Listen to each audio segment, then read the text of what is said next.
Bonjour à tous. Pour ce dernier 101% avant Noël, je vais vous raconter un joli conte. Ça fait répétition de conte, mais j'adore ça. Il était une fois un gentil petit pingouin. Il s'appelait Valentin. Sa maman lui a demandé d'aller chercher du jambon. Elle lui a donné de l'argent et Valentin est parti dans la forêt. Mais dans la forêt, il s'est perdu. Oh, pauvre Valentin. Heureusement, il rencontre une gentille fée. Oh, mais c'est la fée Maliki. Elle lui dit « Oh, continue tout droit, tu trouveras la fin de la forêt. »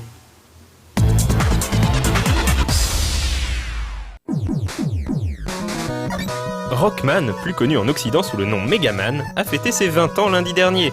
C'est en effet le 17 décembre 1987 que sortait sur Famicom le tout premier épisode de la saga. Et comme souvent avec Capcom, le jeu a été décliné à d'innombrables reprises sur de nombreux supports, de la Game Boy à la DS en passant par la Mega Drive ou encore la PlayStation.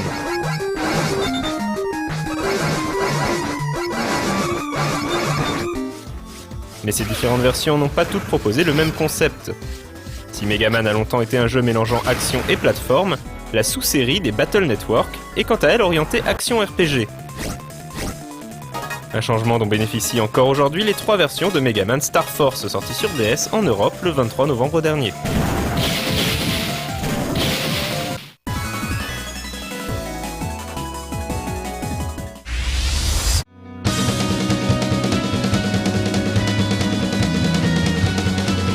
Alors que Guitar Hero 3 et Rock Band occupent l'esprit de tous les amateurs de jeux de rythme, Konami a visiblement décidé de prendre le contre-pied de cette situation. La société japonaise envisagerait de sortir en Europe les dernières versions de Guitar Freaks et Drum Mania, des précurseurs en matière de jeux musicaux. Reste maintenant à savoir s'ils débarqueront en arcade ou sur console de salon, et à quelle date bien évidemment.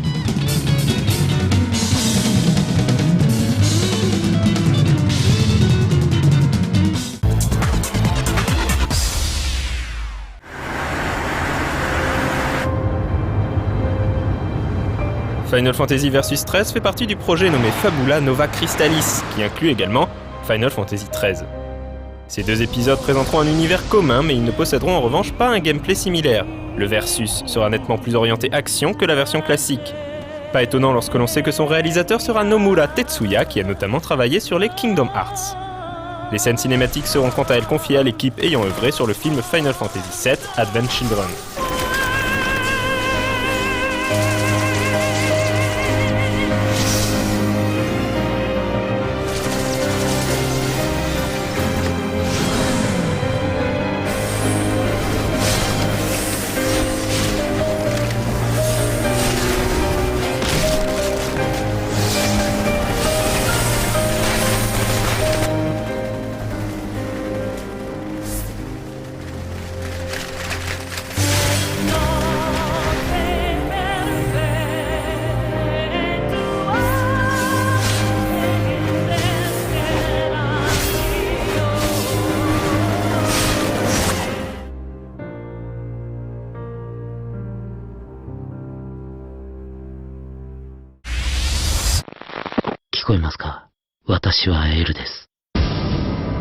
Comme son nom l'indique, L, The Prologue to Death Note, Razen no Trap, s'intéressera aux aventures de l'énigmatique détective L avant son duel sans merci face à Killa.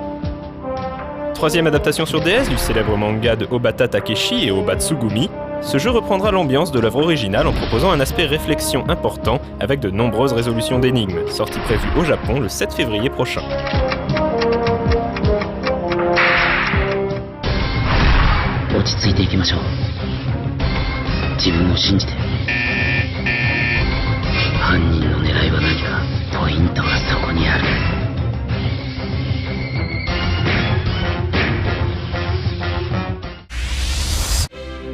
Nodame Cantabile est l'adaptation vidéoludique du manga éponyme de Ninomiya Tomoko. L'histoire repose sur l'évolution des relations de 2 étudiants en musique, Chiaki, brillant et sûr de lui, et Nodame, douée mais plutôt rêveuse. Après un épisode sorti cet été sur DS et PS2, c'est donc au tour de la Wii d'apporter toutes ses spécificités à ce jeu, qui propose de s'essayer à plusieurs instruments, dont le violon par exemple. Le duo Wiimote Nunchuk semble offrir une autre dimension au gameplay en permettant aux joueurs de mimer les différents gestes des musiciens, comme ceux nécessaires au maniement de la baguette de chef d'orchestre. Sortie prévue pour le 27 décembre au Japon.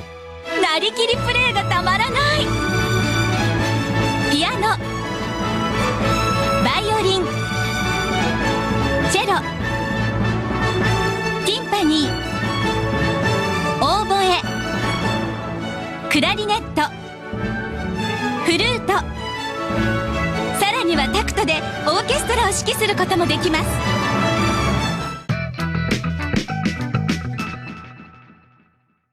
Au détour d'un buisson, dans la forêt, le petit Valentin le pingouin, ah, il tombe sur un petit bonhomme habillé en vert, avec un chapeau pointu, avec une vilaine arbalète qui lui tire dessus. Oh, mais c'est Link qui est en train de s'entraîner à l'arbalète. Oh, décidément, il aurait mieux fait de rester chez lui pour jouer sur la Wii.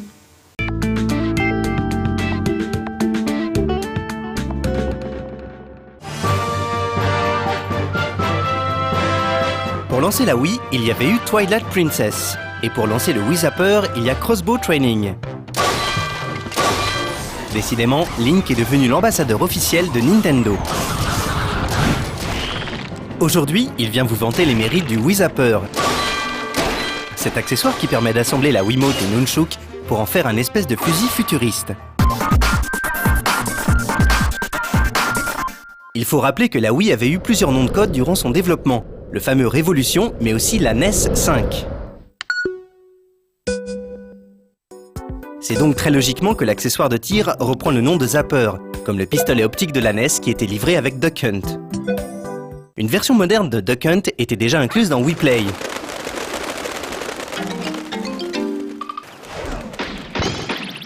Il fallait trouver une autre licence pour attirer le chaland. Et Zelda tombait à point nommé.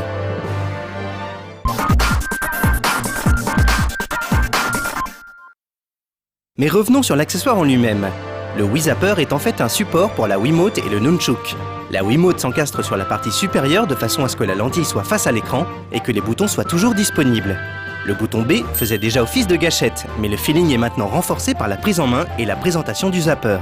Quant au Nunchuk, il se fixe à l'arrière et permettra de profiter d'autres options selon le jeu. Le plus souvent, le stick analogique servira à se déplacer. Une fois assemblé, le Wii Zapper ressemble à un vrai fusil high-tech et laisse tous les boutons disponibles. Il ne s'agit donc pas d'un pistolet qui remplace une manette, mais une manette qui se comporte comme un pistolet. Mais au-delà de l'objet, c'est aussi le jeu fourni qui nous intéresse. Zelda Crossbow Training est, comme son nom l'indique, un jeu d'entraînement à l'arbalète. On connaissait Link l'archer, nous découvrons aujourd'hui Link arbalétrier. L'arbalète est une arme inédite dans la saga des Zelda, et aucune explication n'est fournie sur les raisons qui poussent Link à s'en équiper. Dans le jeu, 3 modes sont disponibles. Il y a le mode solo, le mode multi et le mode entraînement. En solo, plusieurs niveaux seront proposés, tous subdivisés en 3 catégories, souvent les mêmes. Link aura en fait à faire face à différentes épreuves qui demanderont de la précision, de la rapidité et du sang-froid. La plus fréquente est sans nul doute l'épreuve où il faut tirer sur des cibles. Évidemment, le centre de la cible rapportera bien plus de points que sa périphérie. Il existe plusieurs types de cibles. Les normales, rouge et blanche, rapportent 30 points, alors que les dorées en rapportent plus. Il faut en même temps éviter de tirer sur des cibles bleues qui donneront des pénalités.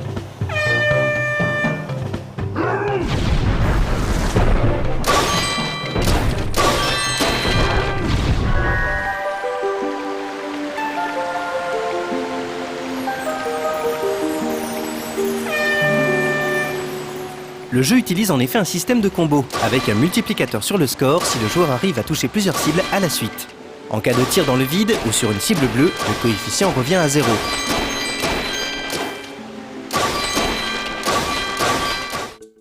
Il existe aussi une épreuve se jouant à la 3e personne et où le personnage reste fixe. Le plus souvent, il suffit juste de tirer sur les monstres environnants. Ces derniers peuvent devenir vite envahissants, et heureusement certains bonus qui apparaîtront en détruisant certains éléments pourront aider le joueur à s'en sortir. Comme par exemple le tir automatique qui permet de lancer plusieurs carreaux à la fois.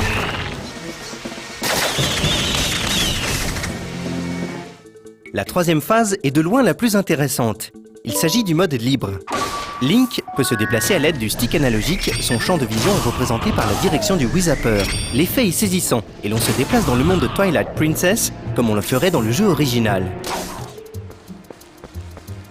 Dans ce mode, il faut arriver à tuer un nombre d'ennemis donné dans un temps imparti. C'est d'ailleurs ce mode qui laisse entrevoir un avenir radieux au Wii Zapper pour les FPS.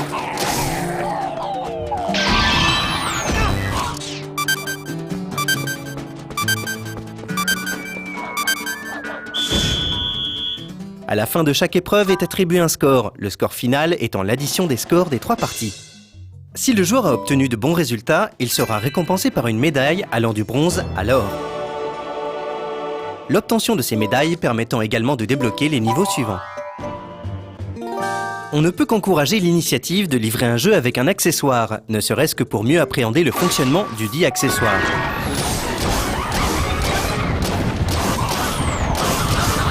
Dès le départ, Zelda Crossbow Training suscite une forte sympathie chez les joueurs, de par son originalité et son univers.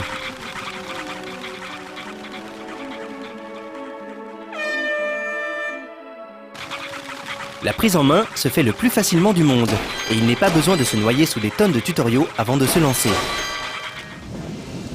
Les phases de jeu libre laissent présager le meilleur en matière de shoot et de FPS si le Wii Zapper est correctement exploité.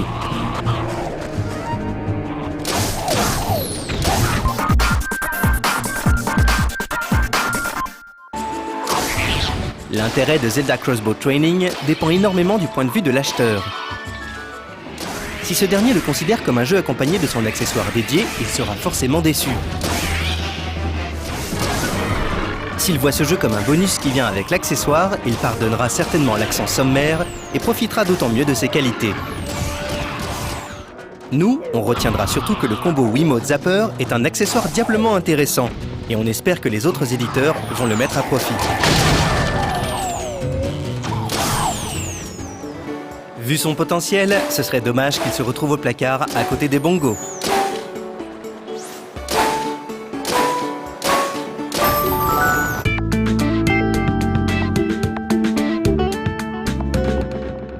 Finalement, Valentin le petit pingouin réussit à esquiver les flèches. Et heureusement pour lui, parce qu'une flèche dans les fesses, ça fait super mal. Il est tout perdu quand même. Oh, heureusement, il trouve une cabane. Oh, un vieux monsieur lui ouvre la porte. Bonjour mon petit Valentin. Oh, mais je vous reconnais vieux monsieur. Vous êtes le vieux monsieur de la forêt. Oui, oui. Oh, je vais te raconter une jolie histoire. C'est mon souvenir et je vais te le raconter.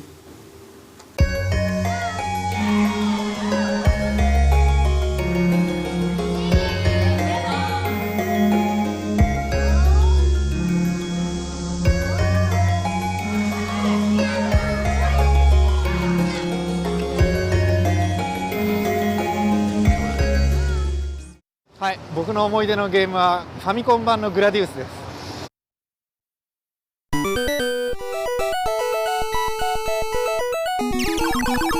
というのもですね、僕ファミコンブームの時にテレビゲーム大嫌いだったんですよ。でもこんなの絶対僕はやらないって思ったんですけど、グラディウスを見てそのあまりの素晴らしさ、出来の良さに感動して、でもうどれぐらい感動したかっていうと、その後、テレビゲーム嫌いがゲーム業界に入るぐらい大好きになっちゃいました。はい、もう芸術品だと思います。でファミコン版をやった後でゲームセンターにもグラディウスがあるってことを遅れて知りました。それぐらいゲーム音痴でした。思い出の一本です。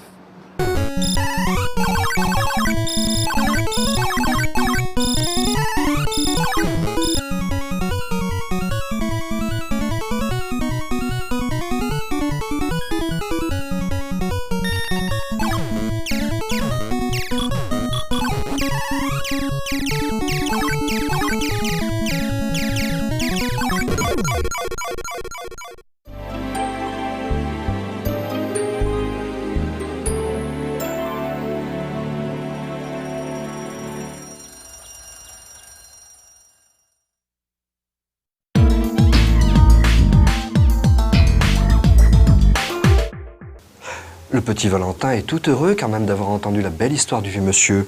Oh, et le vieux monsieur est très gentil. Il le remet sur le droit chemin. Regarde Valentin, ta maison est par là-bas. Oh, merci vieux monsieur. Valentin rentre chez lui. Il n'a pas de jambon, mais il a vécu une bien belle aventure. Sa maman est très contente de le revoir. Alors elle lui chante des chansons. Sa maman, c'est la gentille Caroline. Elle lui chante plein de chansons japonaises.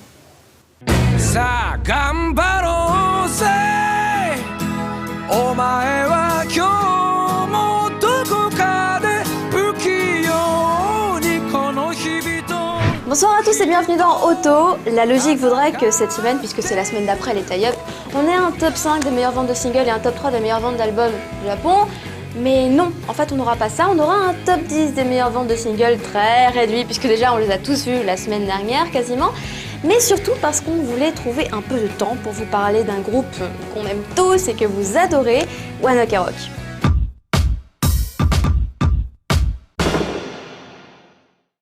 Alors, pour commencer ce top 10 des meilleures ventes de singles du Japon, nous avons donc à la 10e place un single que nous avons déjà vu la semaine dernière dans le tie-up. Quel dommage! Il s'agit de ce single là dont j'arrive pas à mémoriser les noms des artistes, puisque c'est les seiyuu Sakura Addiction pour l'anime Hitman Reborn. Donc on le zappe, on passe à la 9e place, et là nous avons un single dont je voulais absolument parler, mais bon, c'était pas assez vendu quoi, il avait pas dépassé les 4 tours, en même temps c'est dur de les battre. Il s'agit de Ko Purasu avec le single Kissishite. En fait c'est une collaboration entre Ko Shibasaki et Masaharu Fukuyama, puisqu'ils jouent tous les deux dans le drama Galileo. Ils se sont dit tiens, on va chanter ensemble, on fera le générique, du moins la chanson thème du drama, et voilà, Kissishite pour Galileo.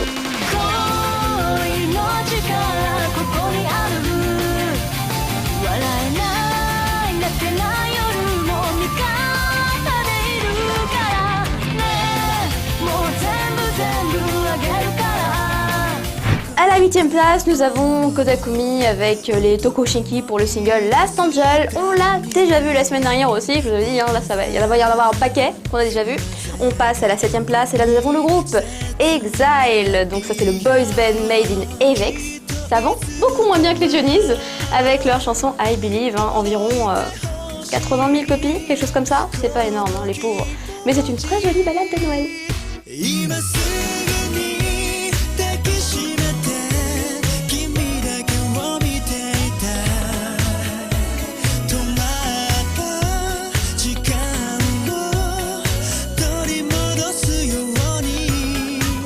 À la 6e place, il y a de quoi faire plaisir à tout le monde puisqu'il s'agit de l'Arc-en-Ciel avec leur single de Noël Harry Christmas. Et le clip est génial, hein. C'est dommage qu'on ne puisse pas le diffuser, il y a des Pères Noël qui tombent du ciel, c'est magnifique. Mais bon, il faut les autorisations, ce serait bien si on n'en avait pas besoin. Mais en tout cas, sachez que c'est une des chansons préférées de Sébastien Ruchet.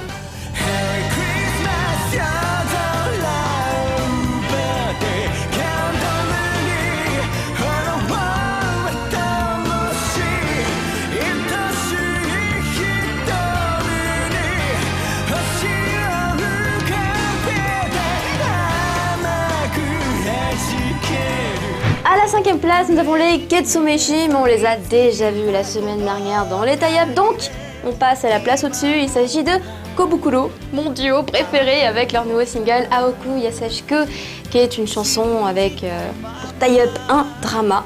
Donc une fois de plus, ils ne pouvaient pas battre les Katoon, qui était vraiment le single qui s'est le mieux vendu avec le tie-up drama la semaine dernière. Donc là, je suis contente de pouvoir vous permettre d'écouter un extrait.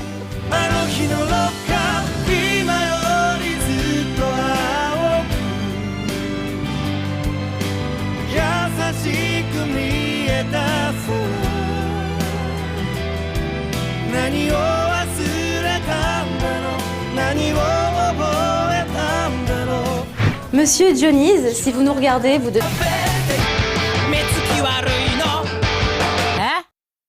Ils ont réussi à atteindre la première place du J-Top. Ce ne sont pas des superstars au Japon puisqu'ils débutent à peine. Et on n'avait jamais eu l'occasion de vous en parler réellement. Il était temps de le faire. One Ok Rock!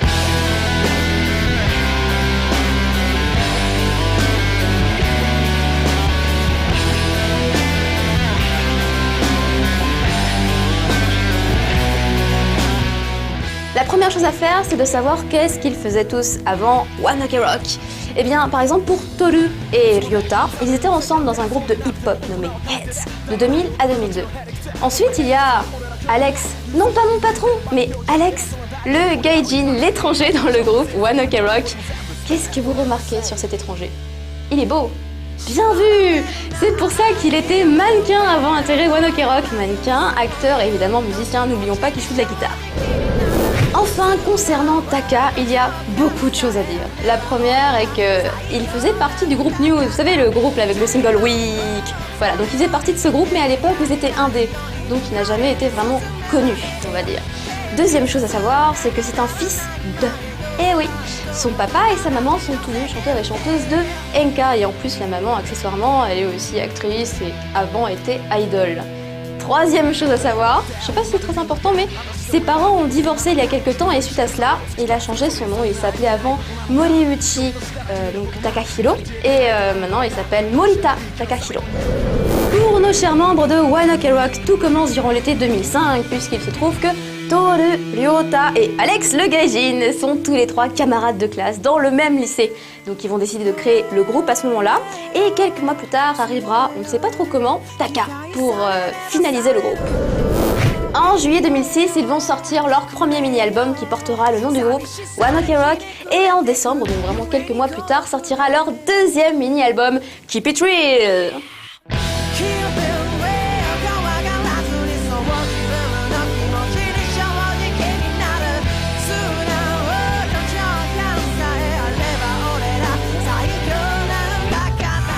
Mais encore plus impressionnant, pour leur premier One Man Live au Shinjuku Loft, 500 personnes vont se réunir. On est sur la voie de l'entrée en major là.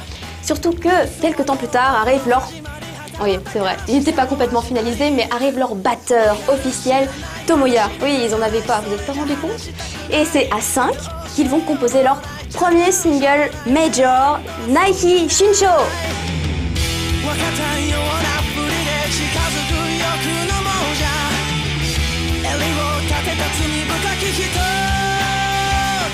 En juillet dernier sortait leur deuxième single en major, Yume Yume. Et souvenez-vous, c'est avec ce clip que vous avez découvert le groupe.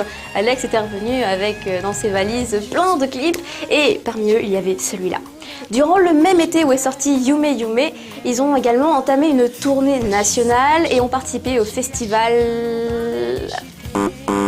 Monster Bash 2007. Ah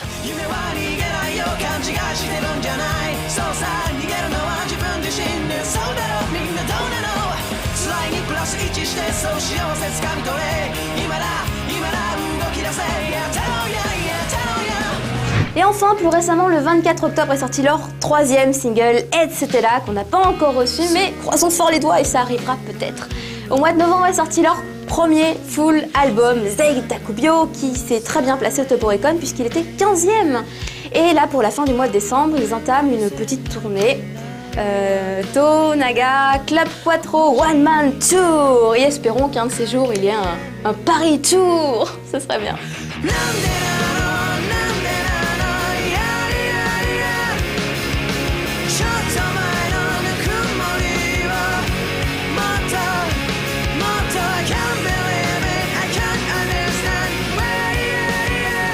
C'est le moment tant attendu de tous les fans du J-Top, les nouveautés qui vont arriver dans l'émission ce samedi. Alors déjà, il y aura un nouveau Tamaki Hiroshi, Yakusoku, alors au choix, où il sera en train de suer parce qu'il chante très très fort, ou alors il sera en train de se faire ouvrir par une main qui passe par là, on ne sait pas. Il y aura un nouveau capsule, Plastic Girl, et surtout, celui que je voulais vous montrer, il s'agit d'un nouveau clip d'Olivia. Il s'agit là de son troisième single, Dress Me Up, et c'est marrant, c'est un peu l'inverse de Tatiana qui est Strip Me, elle est Dress Me Up. Je sais pas, c'est fun. Et surtout, ne ratez pas, durant les vacances de Noël, on n'a pas encore décidé de la date, mais ça devrait être ou le 24 ou le 25, un auto spécial Noël avec un concept très particulier, je n'en dis pas plus, vous verrez. Bonnes vacances à tous, bye bye.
Voilà, c'était la fin de ce putain de conte de Noël.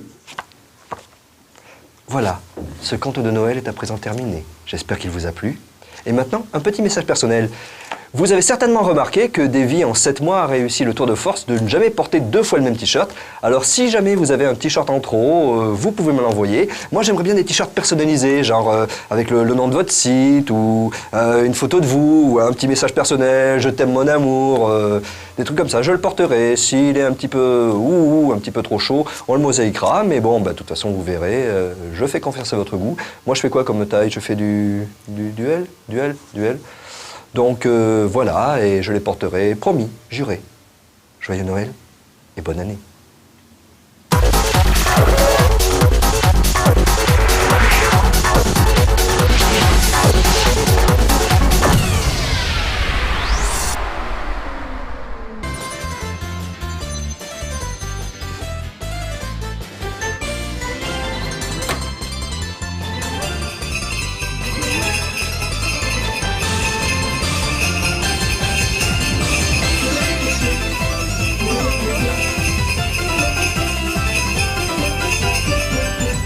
Dans 4 jours arrive le Père Noël, Santa Claus en anglais. Et saviez-vous que le Père Noël a dû sauver le monde sur Game Boy Advance? Vous ne le saviez pas? Il est temps de regarder un jeu tout pourri. Un Père Noël modélisé et ensuite sprité à la manière de Donkey Kong Country sur Super Nintendo est le héros de Santa Claus Saves the Earth. Il porte des lunettes de soleil, sans doute pour le style. Les clés sont représentées par des triangles colorés, ce qui doit être logique chez les développeurs. Mais le top du top, plus fort que le J-top, ce sont les tableaux de clowns qui sont disposés dans des grottes. Non mais quel type d'individu cavernicole pourrait avoir aussi mauvais goût pour mettre un portrait de clown dans une grotte?